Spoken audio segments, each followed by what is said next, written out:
Болды, бастай өргіп от. Бірінші өзіңізді таныстырсаңыз, аты жөніңіз. Маған қарап Менің Бакаев, Мұхтар Бакаевич дейтін шешен ұлтының өкілі боламын. Көп ұлтты Қазақстанның бақыттылығы да, байлығы да осында ғой. Соған байланысты қазір осы ауданға 1963 келдім. Жұмысын бастадым, содан күнге дейін Аллаға шүкір, жұмысы болсын, қоғамдық жұмыс болсын, бәрін араласып, күнге дейін осында келе жатқан бір ақсақалдың біреуі болып табынамын. Қазір бұрынғы жасаған қызметтерін айтпай қояйын. Бүгін жасап отырған жұмысым Ақсай қалалық ардагерлер, соғыс ардагерлерінің төрағасы болып істеймін.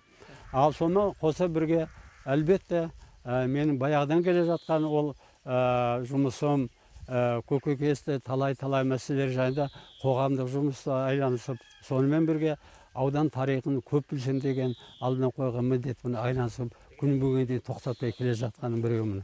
Солай. Енді дәл мына тұрған жеріміз тарихи жер екенін өзіңізді бастап алып келіп тұрсыз. Осының тарихын сіз кімнен естідіңіз? Сосын қай уақытта естідіңіз? Осы жаңа айтқан мәліметтеріңізді қалай осындай ойға келді, сонда жинақтап айтып берсеңіз. Қысқаша айтқанда, бұл қасиетті жерді мен бірінші көрім 1965 жылы. Бірінші ескерім. Ол не себептен болды? Кездейсоқ мен осында бөліде ауыл шаруашылығын механикандыру техниканы сабақ беріп жүрген кезінде бізде учхоз дейтін болды. Соған оқушыларды апарып неғып учхозым. Соны бір подвал бар екен, соған түсіп қарасам, құлыптастарға көзім түсе қойды. Түсті. Ойпырам мұсылман баласына, мұнғой бұл не деген тұстарым, қайдан келді бұл, не болып қалды деп, тіпті көзден жас шығып кеткенде сияқты осындайлар қызғып, онымен айланысуыма тура келді. Сол айланысып келгенде, сол кезде қарттар болды, олардың бәрі қазір жоқ. Мен ол кезде жаспын, олардың қазір жоқ. Соларда мұсылман қарттары болды, олардан да сұрадым. Асқаров Сағат дейтін кісіміз болды. Ол кісі де көп білуші еді, қазір марқұм. Содан сұрадым, ол айтты, жаңа тастар, осы мен ол кезде жас жігіт едім, көрдім, жыладық, амал жоқ, не істейміз деп. Сонда жаңа МТС-ті салып, машина тракторының станция дейін салдым ғой. Сон салған кезде осы ауылдың төңіректегі құлып тастарын бәрін әкеп осыған салып, сонда келген ауылын. Соны мен айтам, Ағүй болды, басқа Акрап болды, сол сияқты ауылдардың бәрін атап өтті. Жаңа мен айтқандай, оларды тізім беруге болады. Солар келген құлып тастар деп келді, жылап айтқанын ескенім бар. Оған тоқтаған жоғын. Оған 94-96 жасқа келіп, Машур дейтін тағы бір қарт қайтыс болды. Машхар дейтін.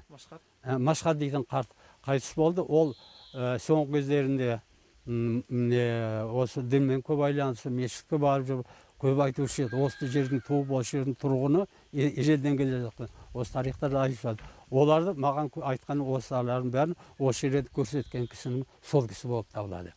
Оны мен тіпті сонша оны құрмет ұстаймын, тіпті кабинетімде қазір оның суреті бар, керек болса суретін көрсетерім сіздерге. Керек болады ғой, керек тарих үшін, сол кісіні көрсетерім, бармын. Соны не қылып, сол айтып, оңқын тағы да қарттары болып, солардың бәрі көп айланысып, айтысып, жаңағы ненің ауруханада мешіт болған, осы болған, татар мешіт болған, 8-ші ауылдың осындай болған жағдай, бәрін сол кісі жаңа айтқан едім. Олардың сөзі шын болса, яғни менің сөзім шын болып тұр. Олар өтірік айта алмайды, ол дінге берілген таза адамдар еді, сол кісілер. Сонда сол Машур қарт айтқанымыз осында келіп, жылап тұрып осы маған мынау деп мынау ағаштардың бәрін көрсе, осы жерде жатқан талай бос кеткен кісілер, қиянат кеткен, қыршын кеткен, обалсыз кеткен жастар бар деп айтқан бар еді. Машқар қарт соны қай жылдар айтты сізге осы жерге әкеліп? Осыны айтып келгенде ол кісі 1965 мен 68 жылдың ішінде арасында. Бірақ о да бата алмады, мен де бата алмадым. Жаңа оның тарихын айтуы, үйтуі, ол кезде заң қалай болды. Оны жаңа айттым, өзім халық жауы болып келген жүрген адам, анда бүлдір, мұнда тағы бүлдіріп жүрсің бе деп тағы неғылатын болды ғой. Содан неғылым. Мен тағы қосып кетейін, айтайын. Мен жазушылық қабілетім бар, талай жазып жүрген нәрсем бар. Қазбек жақсы біледі ол жағынан. Шыққан кітабым бар. Сол 1963 жылы жазылған кітаптарды маған басуға рұқсат бермеді. Себебі халық жауы кітап шығаруға оны қақысы жоқ деп, оны үзіп тастап, күні бүгінге де жатқан осындай жазбалар бар солар қалған.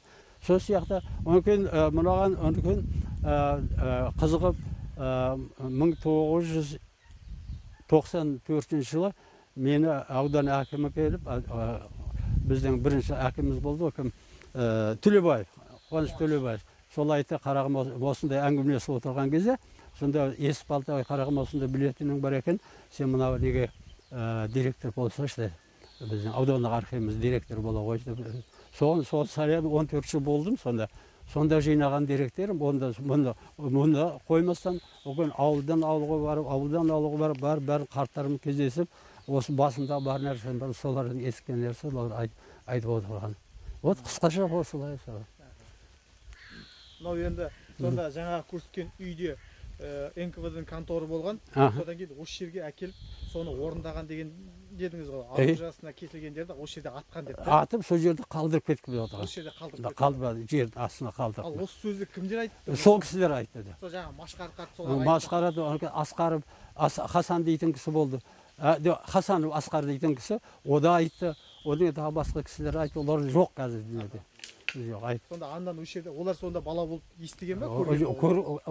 Кімнің Машқар қарттың айтқан кейбір кезде сол екі қолын былай артқа байлап, басына жамылып, осында алып келіп, сонда келіп жатқан көргенім деп айтып шеді ол кісі. Айтып шеді ол кісі. Онкен ол сол жерде қалады, үстіне топырақ тастайды, бірінен соң бірінен осында қала береді. Солай болған деп айтты, сол қарттардың айтуына қарап. Ал енді мен көрсетіп тұрған жерім осы. Осы бөлігі келген сайын қасиет тұтып, келіп бет сипап осында отыратын жайғайым болады. Осы солай қарап. Ал егер бұл жерде қатса, ол жаңағы көмілген шамасы қай шама? Мына шама болды? Осы айналан бәрі. Енді жаңа сіз өзіңіз мана айттыңыз ғой, архивте болған кезінде қарадым, көрдім, 40 адам атылған депті. Ол тізім менде бар. Ол тізім мен. Осы бөліде атылғандар. Сол тізім. Енді қалған толық деректерді ол кезде маған мүмкіндік болмады, рұқсат етпейді, халық жауы деген.